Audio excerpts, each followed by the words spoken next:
So ఈరోజు మనతో ఉన్నారు డాక్టర్ గుమ్మడివల్లి శ్రీనివాస్ గారు ఉన్నారు, ఆయుర్వేదిక్ డాక్టర్. సో ఈ స్టోర్లో నాకు ఇంట్రెస్టింగ్గా రైస్ కనిపించాయి అనమాట. ఇక్కడ మనకి డిఫరెంట్ టైప్స్ ఆఫ్ రైస్ కనిపిస్తున్నాయి. సో బ్రౌన్ రైస్ ఉంది, అలానే బ్లాక్ రైస్ ఉంది, వైట్ రైస్ ఉంది. వీటి వల్ల ఉపయోగాలు ఏంటి అనేది మనం డాక్టర్ని అడిగి తెలుసుకుందాం. Hare Krishna sir. Hare Krishna. Yeah, so మనకి బ్రౌన్ రైస్ అనేది చాలా రేర్గా చూస్తున్నాము. అసలు బ్రౌన్ రైస్ వల్ల మనకు ఉపయోగాలు ఏంటి సార్? ఇది యాక్చువల్గా బ్రౌన్ రైస్ కాదండి. ఓకే. దెన్ బ్రౌన్ రైస్ అంటే మామూలు రైస్ను సింగిల్ పాలిష్ చేస్తారు, అంటే ఓన్లీ వరి మీద ఉన్న పొట్టును తీసేస్తే అది బ్రౌన్ రైస్. ఓకే. కానీ రైస్ వచ్చేసి చాలా రకాలు ఉండొచ్చు, బ్రౌన్గా ఉంటుంది అది, అది వేరు. మీరు అడిగింది brown rice is the different. Okay. ఇది రెడ్ రైస్. ఓకే. దీని పేరు రెడ్ రైస్, దీని పేరు రక్తశాలి. ఓకే. ఎవరికైతే రక్తం తగ్గుతుంది, ఫర్ ఎగ్జాంపుల్ హిమోగ్లోబిన్ తగ్గింది, వాళ్ళకు విటమిన్ B12 తగ్గింది, వాళ్ళకి ఈ యొక్క ఆహారాన్ని కనుక ఇస్తే వాళ్ళకు తొందరగా వాళ్ళకు ఆ యొక్క రక్తాన్ని ఇంప్రూవ్ చేసుకోవడానికి అవకాశం ఉంటుంది. మెయిన్ ఐరన్ ఉంటుంది ఇందులో, మెయిన్ ఇంగ్రీడియంట్ ఐరన్. ఓకే. మనం డైరెక్ట్ ఐరన్ను అబ్జర్వ్ చేసుకోలేము. ఎప్పుడైతే ఈ రైస్ ద్వారా వచ్చేటువంటి ఐరన్ హై పొటెన్సిఫైడ్ అనమాట, అంటే భగవంతుడే ఆ యొక్క రైస్లో ఐరన్ ఇచ్చాడు. సో అట్లా ఈ ఐరన్ ఉన్నటువంటి ఆహారం కనుక తీసుకుంటే తొందరగా వాళ్ళకు హిమోగ్లోబిన్ పెరుగుతుంది.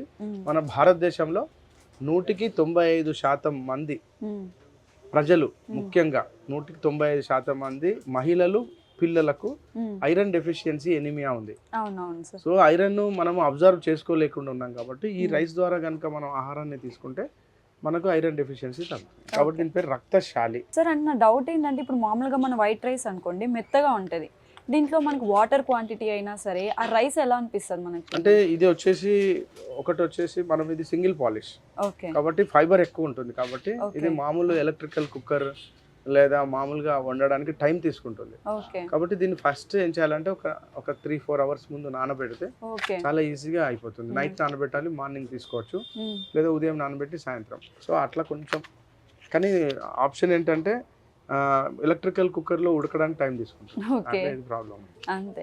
అంటే ఏ ఏజ్ వాళ్ళ నుంచి తీసుకోవచ్చు? ఎవరైనా తీసుకోవచ్చు, ఎవరైనా తీసుకోవాలి కూడా. ఎందుకంటే ఇప్పుడు ముఖ్యంగా ఇక్కడ ఉన్న రైస్లు అన్నిటి వెరైటీస్ మన దేశంలో 1,00,000కు పైగా వెరైటీలు ఉన్నాయి. సో 1,00,000 వెరైటీలు అంటే మీరు ఆలోచించండి, వెరైటీస్ ఒక్కొక్క ఏరియాని బట్టి ఒక్కొక్క సీడ్ డెవలప్ అయ్యింది అనమాట భారతదేశంలో. సో అవన్నీ పోయినాయి, ఇప్పుడు వాటిని హైబ్రిడ్ వంగడాలు వచ్చేసి వాటిని పట్టించుకోలేకపోయినాం. కానీ ఇప్పుడు దాదాపు సుమారు 1,000 వెరైటీలు ప్రొక్యూర్ అయినాయి అన్ని అడవులలో. ఇప్పుడు ఇవన్నీ మళ్ళీ అడవులలో కోయలు, గొత్తి కోయలు, కొండరెడ్లు, బిల్లులు, చెంచులు, వాళ్ళు ఇంకా ఈ యొక్క సీడ్ దాచిపెట్టుకున్నారు.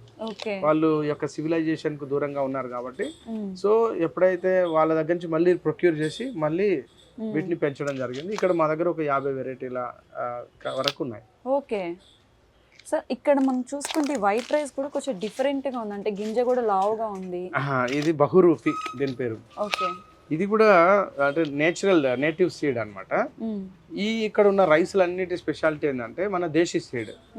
అయితే ఇప్పుడు బయట శాస్త్రవేత్తలు ఎవరైతే డెవలప్ చేసినటువంటి సీడ్స్లో పొటెన్సీస్ తక్కువ ఉంటాయి. నేటివ్ వెరైటీలో పొటెన్సీ ఎక్కువ ఉంటుంది, బలం ఉంటుంది. సో అన్ని రకాల ఖనిజ లవణాలు అంటే అన్ని ఉంటాయి అన్నమాట. సో హైబ్రిడ్ వంగడం ఏంటంటే తను విత్తనం లాగానే ఉంటుంది, కానీ దాంట్లో బలం రాదనమాట. అందుకే ఇప్పుడున్న ప్రజలందరూ రోజుకు కనీసం ఒక 10 సార్లు తింటున్నారు. ఒక 50 ఏళ్ళ కింది వరకు కూడా మనకు ఈ యొక్క ఏది కాజు, పిస్తా, బాదాం, అక్రోట్, అంజీర్లు, ఇట్లా డ్రై ఫ్రూట్ స్టోర్స్ లేవు. ఇప్పుడు ఎస్పెషల్లీ డ్రై ఫ్రూట్ స్టోర్స్ ఎందుకు వస్తున్నాయంటే మనం అంత తినాల్సి వస్తుంది, అయినా బలం రాదు. ఇది అట్లా కాదండి, ఇది ఒక్కసారి తింటే రోజంతా బలం ఇస్తుంది. అవి ఇప్పుడు హైబ్రిడ్ వెరైటీలు అనుకోండి, ఎక్కువ సార్లు తిన్నాం అనుకో, ఎక్కువ సార్లు తినడం వల్ల ప్యాంక్రియాస్ మీద, లివర్ మీద లోడ్ పడి అవి పాడైపోతున్నాయి. ఇటు ఫ్యాటీ లివర్ గా కన్వర్ట్ అవుతున్నాయి లివర్లన్నీ, లివర్ చేంజ్ ట్రాన్స్ప్లాంట్కి వెళ్తున్నారు. లేకపోతే ప్యాంక్రియాస్ పాడు కావడం వల్ల డయాబెటీస్ డెవలప్ అవుతుంది. భారతదేశం హైయెస్ట్ డయాబెటీస్ డెవలపింగ్ ఉన్నటువంటి కంట్రీ, అందులో హైదరాబాద్, తెలంగాణ ఇంకెక్కువ. సో బికాస్ ఆఫ్ తెల్లన్నం. ఆ తెల్లన్నం ప్రాబ్లం ఏంటంటే అందులో ఒక్క పిండి తప్ప ఇంకా ఏమి ఉండదు అనమాట. అంటే మినరల్స్, విటమిన్స్ ఏమి ఉండవు. ఇవి అట్లా కాదు, ఇందులో మినరల్స్ మనకు కావాల్సిన ట్రేస్ ఎలిమెంట్స్ అంటారు వీటిని. అంటే సుమారు 70 నుంచి 90 రకాల ట్రేస్ ఎలిమెంట్స్ ఇందులో ఉంటాయి. మనం సపరేట్ గా విటమిన్ టాబ్లెట్లు వేసుకోవడము, దాంతో సైడ్ ఎఫెక్ట్స్ అక్కర్లా. జస్ట్ రైస్ కుక్ చేసుకొని తింటే సరిపోతుంది. ఓకే కాకపోతే ఇది కొంచెం అలవాటు కావాలి.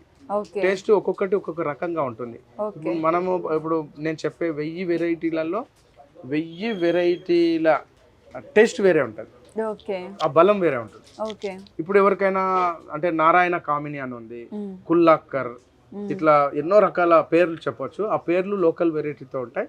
ఇప్పుడు మీరు మీ దగ్గర బ్లాక్ రైస్ ఉంది చూడండి, అవునవును సార్. ఇది చూడండి, ఇది ఇది గింజ కూడా కొంచెం గట్టిగా అనిపిస్తుంది. లేదండి, ఇది మేము మామూలుగా అయితే రైస్ ను నిల్వ చేయడానికి వ్యాపారస్తులు ఏం చేస్తారంటే, మీరు క్యారమ్ బోర్డ్ పౌడర్ అంటారు కదా, అవునవును క్యారమ్ బోర్డ్ ఆడేటప్పుడు పౌడర్, దాన్ని యాసిడ్ బోరిక్ అంటారు లేదా బోరిక్ యాసిడ్ పౌడర్ అంటారు. దాన్ని కలిపేస్తారు, అంటే మిల్లులోనే స్ప్రే చేస్తారు ఓకే అది రైస్ కు. అప్పుడు ఆ రైస్ పురుగు పట్టదు, ఎన్ని రోజులైనా పురుగు పట్టదు. కానీ ఈ రైస్ పురుగు పట్టుతుంది జస్ట్ 20 days లో. ఓకే ఒకసారి వడ్ల నుంచి రైస్ తీసాము అంటే ఇంకా 20 days లో పురుగు పడుతుంది. ఓకే మనం ఆపలేం పురుగును. కాబట్టి రైతులందరూ ఇక్కడే ప్రాబ్లం వాళ్ళకి. మేము ఏం చేసామంటే దీన్ని వాక్యూమ్ చేసామన్నమాట. ఇందులో ఎయిర్ తీసేసాం, ఆక్సిజన్ తీసాం కాబట్టి అందులో పురుగు రాదు. అది అంటే నిల్వ చేసే పద్ధతి, అందుకు ఇది గట్టిగా ఉంది. ఇక్కడ ఏంటంటే ఈ బ్లాక్ రైస్ వచ్చేసి యాంథోసైనిన్స్, ఫ్లావనాయిడ్స్, అంటే మనకు ఇప్పుడు పర్పుల్ క్యాబేజ్, వంకాయ యొక్క కలరు, నల్ల ద్రాక్ష, బొబ్బర్లు, రాజ్మా ఇట్లా నల్లగా ఉంటాయి కదా, అలాంటి యాంథోసైనిన్స్ రోజు పొందొచ్చు. ఈ యాంథోసైనిన్స్ వచ్చేసి యాంటీ ఆక్సిడెంట్స్. యాంటీ ఆక్సిడెంట్ అంటే బాడీలో ఉన్నటువంటి విష పదార్థాలను తీసేస్తాయి. ఫ్రీ రాడికల్స్ రిమూవ్ చేయడం వల్ల జబ్బు పడరు అసలే. ఒకవేళ ఎవరైనా జబ్బు పడ్డ వాళ్ళు ఉన్నారనుకోండి, వాళ్ళకు ఇది ఇమ్మీడియట్లీ ఇవ్వడం వల్ల ఒక పెద్ద ఔషధంగా పనిచేస్తుంది రైసే. ఇది బ్లాక్ రైస్. ఎవరికైతే కన్వాలసెన్స్ అంటే క్యాన్సర్తో బాధపడుతున్నారు, ట్రీట్మెంట్స్ అవుతున్నాయి, వాళ్ళు ఏమో ఆహారం తీసుకోలేని పరిస్థితిలో ఉన్నారు, లేకుంటే డయాబెటీస్లో ప్రాబ్లమ్స్ ఉన్నాయి, ఇలా ఎన్నో రకాల ప్రాబ్లమ్స్ ఉన్న వాళ్ళు తొందరగా కోలుకుంటారు ఈ యొక్క రైస్. దీన్ని బ్లాక్ రైస్ అంటారు.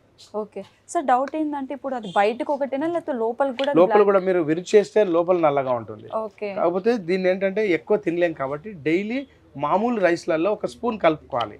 ఓకే డైలీ ఒక మామూలు మనం వంట చేస్తాం కదా, డైలీ ఒక స్పూన్ కలిపితే పిల్లలకు చాలా మంది ఎనిమియా, వాళ్ళకి రక్తహీనత డ్యూ టు వామ్ ఇన్ఫెస్టేషన్ కావచ్చు, వాళ్ళు ఎంతకు తినరనమాట. ఇది మంచి ఆకలిని పుట్టిస్తుంది, రుచి ఉంటుంది, మరియు బలాన్ని కలిగిస్తుంది. మీరు బయట ఉన్నటువంటి ఆ వాళ్ళల్లో కలిపే పౌడర్స్ ఉన్నాయి కదా, అవేవి వాడనక్కర్లేదు. ఓకే సో ఇక్కడ చూసుకుంటే మనకి మిక్స్డ్ కూడా ఇచ్చారు సార్ వీళ్ళు. ఇది మిక్స్డ్ కాదండి, ఇది మిక్స్డ్ కాదు, ఇది వచ్చేసి కృష్ణవ్రీహి. ఓకే దీని పేరు కృష్ణవ్రీహి. ఈ గింజ ఇలాగే ఉంటుంది. కృష్ణవ్రీహి అంటే బ్లాక్ రైస్ ఉంది కదా, దాని పేరు కాలాబట్టి. దాని పేరు కాలాబట్టి లేదా కళావతి. కళావతి పేరు కాస్త కాలాబట్టిగా అంటారు ప్రొనౌన్సియేషన్. ఇది వచ్చేసి కృష్ణవ్రీహి.